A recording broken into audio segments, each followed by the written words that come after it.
Hola amiguitos, ¿cómo están? Es un hermoso día de lluvia.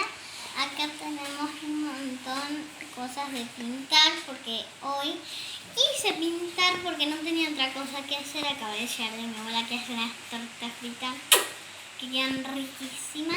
Estoy pintando. Acá como ella tengo 3 pintados. Uno ni idea qué.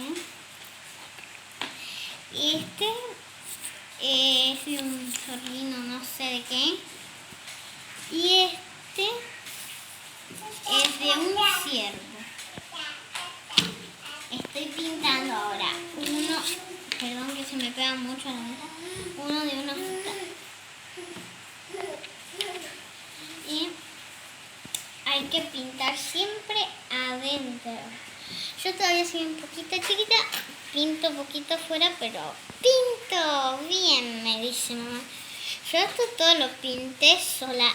Me empezó mi primito la cabecita y yo seguí el cuerpito. Les voy a mostrar ahora los otros. Ahora no sé qué es. Le voy a seguir pintando las hojitas.